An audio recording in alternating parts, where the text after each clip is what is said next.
It's just basically, how you're feeling today on, your second day in office. And I think we saw some of your photos. You were out yesterday thanking some first responders for working on the holiday. So how are you feeling today, and how did yesterday go? I feel great. I'm ready to get to work. We have a lot of challenges, but also a lot of opportunity in San Jose, and I'm just excited to finally be in the job. Yesterday was fun. I spent day one on the job thanking first responders, connecting with our police officers at the 6:30 a.m. briefing, met with our couple of firehouses, and went over to Valley Med, and just wanted to thank our frontline workers who are out there, rain or shine, holiday or not, and have tough jobs. So it was a great way to start out. And how were you received? What was the response? I mean, you're the new boss, right? So everyone's gotta pay close attention when you walk in the building now. People were very warm and welcoming, and I just shared with them that public safety is a top priority for me, and I appreciate the work that they do and want to be a partner, and look forward to hearing their feedback on how we can improve public safety delivery. Certainly. Okay. So first question about, some decisions you have to make. Who are you looking at for chief of staff and vice mayor, and tell us why, if you would. Yeah, so we're going to be rolling all that out at the end of the week. We made a lot of conversations. I'll put together a memo this week, should be out by Thursday or Friday, that'll include my thoughts on vice mayor, committee assignments, committee chair. All that needs to go to the council next week for a vote on Tuesday.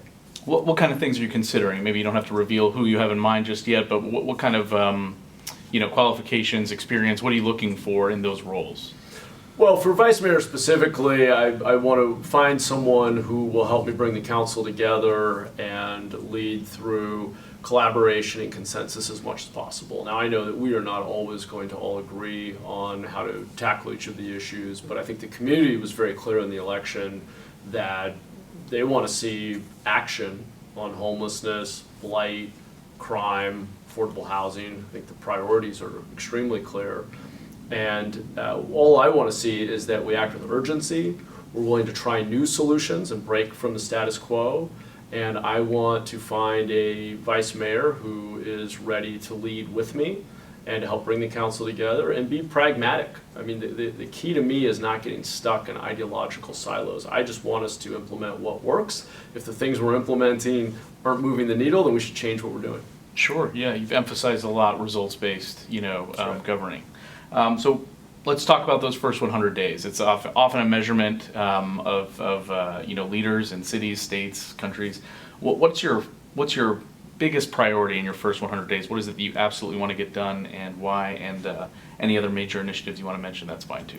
In the first 100 days, my top priority is putting out a March budget message that pulls together the best ideas from the council as well as community stakeholders for approaching homelessness, crime, blight, and affordable housing, those core issues. I think what's probably the most important measure of our success in the first 100 days is whether or not we're able to keep the focus on those issues and bringing forward new solutions to them. Okay. And what's the first step for that? I mean, I think you've mentioned putting together some mayor's transition task forces. We've seen that in prior reports. What's the goal there? What's the benefit of those kinds of task forces, and who do you imagine might be on them? So we'll be making some announcements later in the week, but the idea is to have 3 to 5 transition committees or task forces that will be chaired by council members and bring together community stakeholders to inform the budget process. So these will be time limited.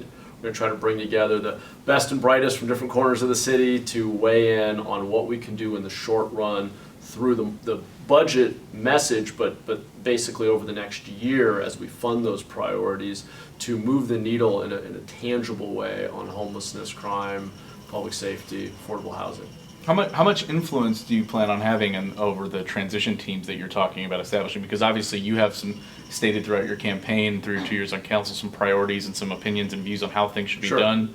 I mean, are you going to be pushing these task forces or these transition teams in one way or the other? And what are some of the major, I guess, changes that you'd like to see, if you can highlight them here, in terms of what you'd like to see being, outlined? Well, I'm certainly shaping the committees to reflect where I think we need to go, but I also want to create a safe space for people to disagree, to come up with new ideas. I'm intentionally planning on having the committees chaired by council members, because I want the buy-in of the council as we're framing up policy solutions and thinking about what goes in the March budget message. So I think it's really important that council members have a seat at the table, are in these conversations with community stakeholders. The views I've come to on policy solutions are shaped by the conversations I had the privilege of having over the last 18 months out on the campaign trail. And I want to make sure that we have similar kinds of conversations through these transition task forces.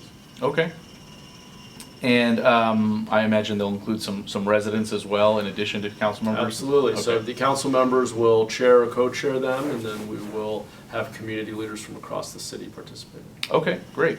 And what about the city's economy? We often hear about the need to revitalize the city's economy, especially here, just out the window here from the 18th floor. We can see the downtown core, some really bright spots like some major high-rise construction, but also some areas of major blight just down here on Santa Clara Street. So what do you plan to do as mayor, in terms of leading policy or leading pushes for change in the ways of revitalizing the city economy and the downtown core specifically? When you think about the downtown, I think there's a short run and then a longer term approach. In the short run, we just have to keep our eye on the ball in terms of basic cleanliness, 24-hour blight response, foot patrols, expanding foot patrols downtown, partnering with our small businesses to make sure that we're addressing vandalism and theft. I mean, we really need to tackle the basic priorities of having a safe and clean downtown, and we don't need to wait for anyone to move the needle there. Longer term, we need more residential density. We need to make sure that BART follows through and gets built. We will need to make sure that we are a good place to do business, and that people who invest in building housing or big employers who bring jobs actually want to be in our downtown. And let's continue with that thread. You did talk about BART, and you're on your 2-year term right now. You have an opportunity to potentially be mayor for the next decade. So if you're to win re-election in 24 and 28, you could be overseeing this transformation of downtown with Google and with BART. We're already starting to see BART and VTA through the BART project start to take over properties or try to take over properties through eminent domain for this BART to downtown project. How do you envision the city supporting businesses in the path of this major project of BART, and also these businesses who are feeling like maybe the process of eminent domain is a little bit tilted against them? Yeah, in the long run, BART's going to be fantastic for our downtown. Of course, in the short run, there are impacts on small businesses. My goal is to minimize the number of businesses we impact and to use our Office of Economic Development to support those businesses and relocating when necessary. And talking about residential density here in the downtown as a priority for you, we have, as you know, as a member of the council who's recently extended them in unanimous votes, exemptions for affordable housing in lieu fees for major high-rise developments, residential developments in the downtown core. So that potentially, of course, the downside of that, like the plus side is that it helps maybe incentivize high-rise building, but the downside is that it potentially leaves hundreds of low-income units on the table, as well as potentially millions of dollars of in lieu fees on the table for other affordable housing projects. So do you have any concerns about the downtown maybe further gentrifying and kind of starting to become a place where only well-off residents can live and not anybody from the working class or lower class?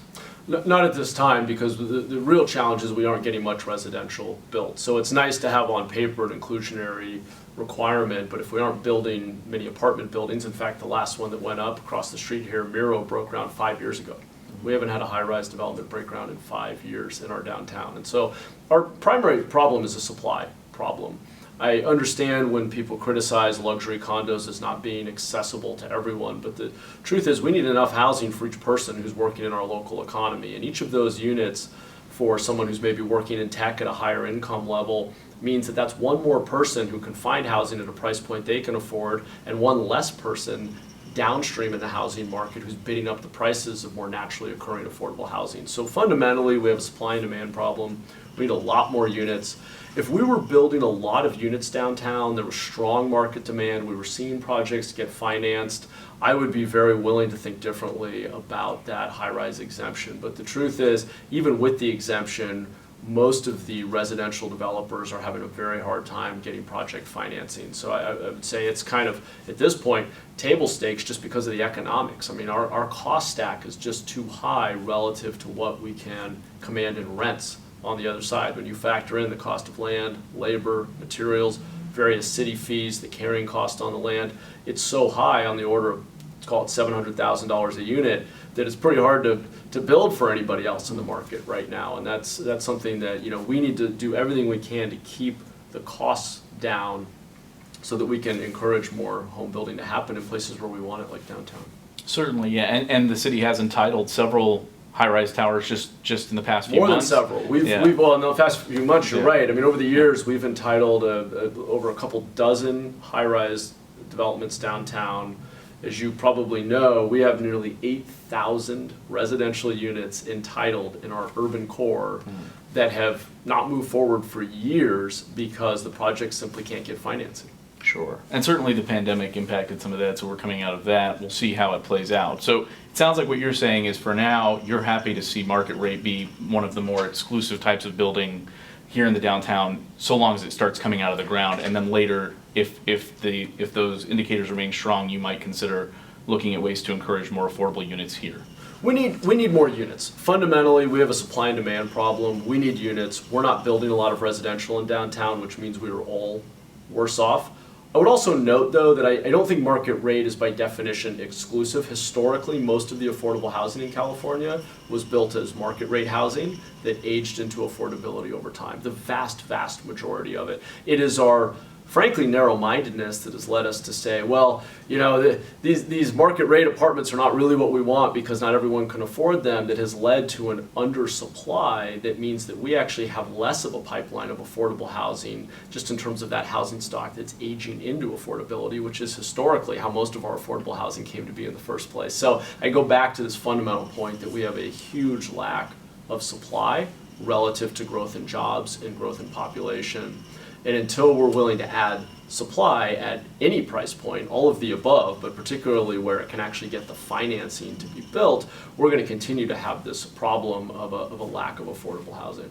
Okay. Well, thank you for clarifying. And yeah, by exclusive, I just meant in terms of only market rate for now, not the exclusivity of who can afford it. But I do appreciate you addressing that. And frankly, I'd love to see more housing built at all levels of income. I'd love to see the affordable built on site, not just the in lieu fee. It's just at the end of the day, we have a math problem. Sure. Which is that the people who build housing and want to build housing in San Jose can't get the financing to even put a shovel in the ground, and that's the problem we need to fix. Sure. Thank you. And I look forward to the day when the Miro Towers are affordable by natural process, but it may be some That may time. take 30 years. Yes.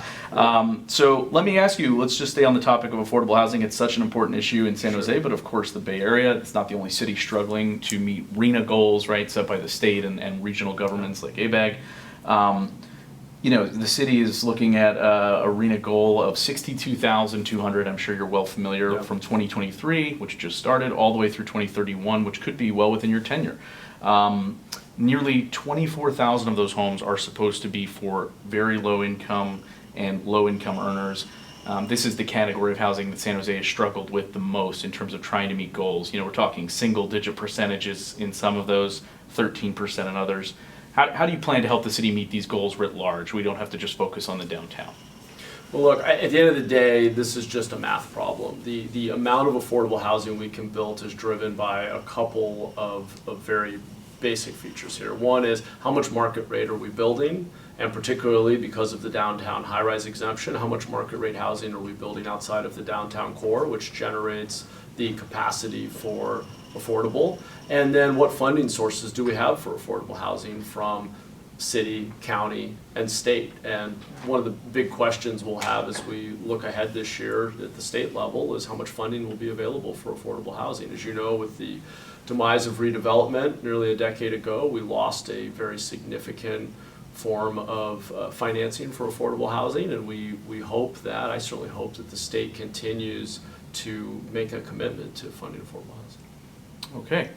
And let's talk one more bit about housing related to Google, going back to the downtown. We talked about BART, which you said would be a significant benefit when it's done, some challenges in the short term.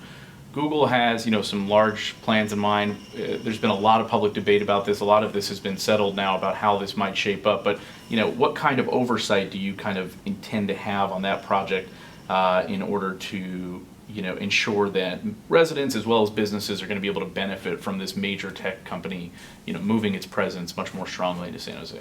Well, my team and I will continue to be very actively engaged in the Google project as it moves forward. I think it's important as one of the largest developments in the city's history that the mayor's office is engaged. At this point, my bigger concern is with ensuring that we deliver on our responsibility for making downtown safe and clean, getting BART here in a fast and cost-effective way. Because if we don't do our role in government, we can't force the private sector to follow through on investments that it may want to make. We've got to make sure we continue to create the conditions in downtown for Google and other large employers to expand here.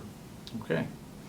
So going back to you as mayor, you've had quite a trajectory, coming from, being a former businessman or tech entrepreneur into a council member and now to mayor, all in about 2 years' time once you started your council term, a little more than that. Yeah. Plus all that campaigning in between, which must have been a significant, effort for you. Do you feel surprised at all about your own trajectory and where you're at right now? I mean, day 2 in the mayor's office after just a few years ago being on council? Well, I've been a public school teacher in our community where I made connections with some of our most marginalized communities and understand the challenge that many of our working families face. I spent over a decade in tech building a couple of companies and had to operate at scale, hundreds of millions of users, tens of millions of dollars in venture funding, was really leading innovation in a particular sector of the tech world. And so I'm no stranger to building teams or solving problems or leading. This is a slightly different arena, but even when I was working in tech, we were working on issues of civic engagement and helping to empower the community to play a more active role in the political process. So I'm not a stranger to the work, though. This job is new for me, and as such, I'll be working hard to build relationships everywhere I can. I've sat down with each of the council members, both the outgoing and incoming council members, to ask for their advice and their collaboration. I've been reaching out to and meeting with folks over at the county and at the state level. I've been back to Washington once now already, and I think the best way to move forward is to build broad coalitions of people who want to see change. All right, well, and one of my other questions, you transitioned into it nicely, was about a learning curve. Being that the job is new, despite all this relevant experience you've just outlined, what do you think that'll be for you? What do you think the biggest challenge or learning curve might be for you as you start this new role? I think the temptation is to try to take on too many things, and that's true. I learned that the hard way in business as well. I think if you want to move quickly and be innovative, you've got to stay focused and build coalitions. And so I will be much more focused on those core issues that affect everybody: homelessness, trash, crime, affordable housing. That's what I heard over and over again in every neighborhood in our city. And so that's really where I think I can go deeper, and to the extent that I still need to build relationships or learn more about policy, I think the best way to facilitate that is to focus on fewer things. Okay. And you talked a little bit about trying to build these coalitions. Another question I want to ask you, of course, is about, actually governing, right? Campaigning is one thing, governing is another. Yeah. As you know, much of the previous council, everyone except for Mayor Sam Liccardo had voiced support for your opponent, Cindy Chavez. Sure. And there's been, discussion, writ large, I guess, in the media and in city council chambers about your ability to be able to work with these council members who for one reason or another kind of, doubted your ability to do the mayor's job. And I'm wondering now, how do you think you'll be able to bridge those divides with them? Yeah, I think it'll, I don't think it will be a problem. Before I jumped into the race, I had co-authored memos with all of my colleagues. We had done a lot of work together. My opponent in the mayor's race had 20 years of experience in office, long-standing relationships with my colleagues, which is why I think many of them ended up endorsing her. I don't actually think it was that much of a statement on our relative ability to lead. I think it really was just due to relationships. And so I'll continue to do what I did before running for mayor, which is work with my colleagues to find opportunities to solve problems and be very collaborative and pushing forward policy together. Okay. And one of the recent votes that happened right after you had made a very big push along with Mayor Sam Liccardo and others to get a special election for these two open council seats, including your own.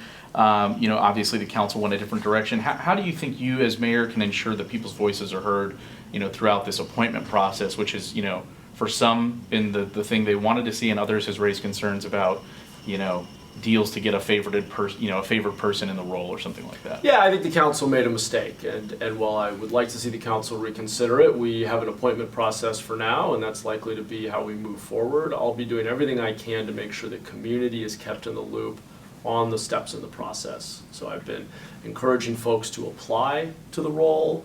I've had an open door policy with any candidates for either D8 or D10 who want to ask me about the role or for my opinion. I've been accessible to all of them. I'm going to do everything I can to make sure that we continue to hear from community members as we're vetting these candidates. And I fully expect that if the folks who are appointed are not representative of the community or are not sufficiently responsive to the needs of the community, that the voters will make that very clear in 2 years. Okay. Going back to the issue of homelessness, which has been a major campaign issue of yours, and as you said, one of the things you've heard the most from residents across the spectrum, right, is just this is something they want addressed. Former Mayor Liccardo said not solving the homeless issue or not, significantly reaching the goals that he had hoped to see achieved was one of his greatest, failures as mayor in his decade. Karen Bass, the new mayor in Los Angeles, just declared recently a state of emergency for homelessness to try and open up more avenues for funding and to quickly house people in other ways that maybe wouldn't otherwise be available. Do you think San Jose needs a similar step like that? How do you plan to incorporate potentially some sort of major step like that to push forward on this issue? Well, in some ways, I think Mayor Liccardo has been overly critical of his own leadership on that issue. When most people were still focused on building brand new apartments at $1 million a door to house the homeless, Mayor Liccardo led the way in embracing new solutions like motel conversions and building prefab modular units for interim housing, and those have been quite successful. I think we know where we're going. Last year, the council committed to and in fact approved locations for 1,000 additional interim units.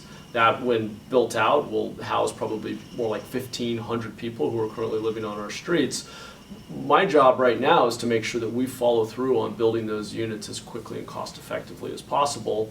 And then we need to do more work with our partners at the county and state level to address addiction and mental illness in our community. And I'd add job training in there as well. There are many different types of supportive services that our unhoused community needs. And frankly, I think our state and county have fallen short of at least the need there, and that's not, I'm not just speaking to our current electeds, I just think historically, if you look at where we were 40 years ago on the capacity of the mental health system, for example, it's greatly diminished today, despite being a wealthier and more populous state. So I'm going to continue to champion solutions like care courts and Laura's Law and make sure that we're using every tool we can to get people the help and support that they need to ultimately be more self-sufficient.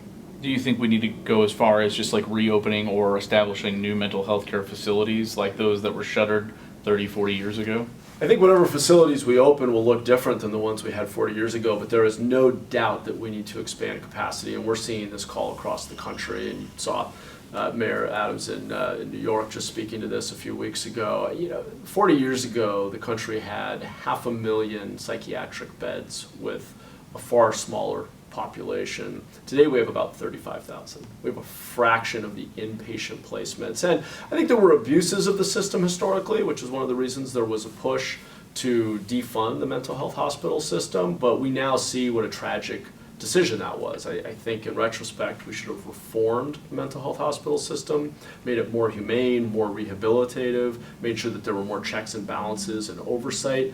I think for most people, and I've had experience with friends and family members dealing with addiction and mental illness, the care that they need doesn't need to be 5-10 years. We shouldn't be locking people up and throwing away the key, but it's certainly more than the 24 to 72 hours that people are lucky to get at Valley Med. That doesn't work in most cases. So we need more of these interim solutions where somebody can have a few weeks or even a few months to really start to get a handle on a behavioral health issue. Okay. And speaking about the issue of homelessness, again, not necessarily just these folks with maybe severe mental health needs or something like that, but just in terms of going about housing people or having a place for people to be, right? We've seen the Columbus Park issue play out over months and even over a year or more with sweeps at different times and court injunctions. But should sanctioned encampments be one of part of the city's arsenal on this, part of the city's approach? You've spoken before about how that's kind of a tricky line to walk if the city wants to sanction encampments and put them in certain areas around the city. It is difficult. We take on greater legal liability, and it's still, I'd say the jury's out on whether or not the outcomes are significantly better with sanctioned encampments, but I've said that I believe it's worth exploring. I'd certainly be open to doing a pilot of a sanctioned encampment, particularly in partnership with the county, if the county was willing to help us with identifying land and/or funding supportive services. So I think it's one of those solutions that needs to be explored. I think it's limited, though. There's limited upside to it. The solution of the spectrum of solutions, the one that I'm most interested in right now are the suite of solutions that give us the most cost-effective but still safe individual housing for folks. So interim housing through prefab modular being one example, tiny homes being another, shipping containers being another, building more of a SRO, single resident occupancy type building being another. That is the area where I think we can have the most impact. The fundamental reality, again, it's just a math problem. We have a finite pot of money for addressing homelessness. I want us to spend it in the way that maximizes our ability to prevent homelessness, get people who are currently living outdoors inside, and provide the supportive services that empower people to be self-sufficient again. And that's why I've been critical of taking those finite dollars and spending them on building really expensive brand new apartments that take 5 years to build and now cost $1 million a door when we have a humanitarian crisis on our streets. So to me, that's just math and pragmatism. It's not that I begrudge anyone getting a nice new apartment. It's just a question of, with finite resources, which part of the problem do you want to focus on? Okay.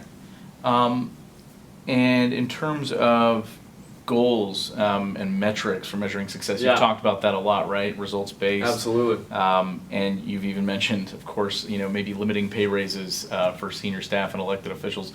Yeah. What are the goal, and not just about homelessness, it's about policies across the board. Yeah. What are the goals and that you're setting for yourself right now that you'd like to accomplish in the coming 2 years here? And how do you think folks in the general public can measure that success? Yeah. So my plan is to incorporate goals into the budget process. As I mentioned, I'll be setting up these task forces around different key issues. One of the key questions for the members of each task force is, what is the measure of success, or what are a few measures of success that should be incorporated into the budget process and that we can post on the city website for people to track our performance over time. It's going to take a while for the city to adopt a performance management mindset, but my view is that when we pass a budget, we should be able to say, here's how many people are living outside. Here's our improvement target. We're going to try to reduce that by 5%. These are the strategies we're going to use to try to get that number down. And then over the course of the year of implementing that budget and those programs and policies, we should be tracking the efficacy of each program and policy to say, is it actually moving the needle on that success metric? And if it turns out that most of the things we're doing are not actually helping us get down the number of people living outside, then we should do different things. Okay. And so over that 2 year period, you actually expect to be able to put these kind of numbers out there? I mean, do you think That's the settling goal. on a number will be too difficult? Say we want 5%, we want 10%. I mean, that in itself could be a debate that might drag on. It could. I think the harder thing is picking the right metric. The difficulty is agreeing on the measure of success, because there are always trade-offs when you select a success metric. If we agree that the most important thing we can do is reduce the number of people living outside, then that means that most of our dollars and our attention and our policies should go to maximizing that outcome, which means we have less dollars and attention and policy work being done on other elements of the problem. And so that's really where the trade-off is made. Okay. And so for you, it sounds like that's a very clear policy goal, is getting people off the street. I think reducing the number of people living outside, reducing the crime rate, and cleaning up the city are the very clearly top three things that our community wants to see. I would add, if I could add a fourth, that we need to speed up permitting, because if we want to build more housing at all income levels and increase our housing supply, and if we want to attract jobs, we need to be a better place to invest.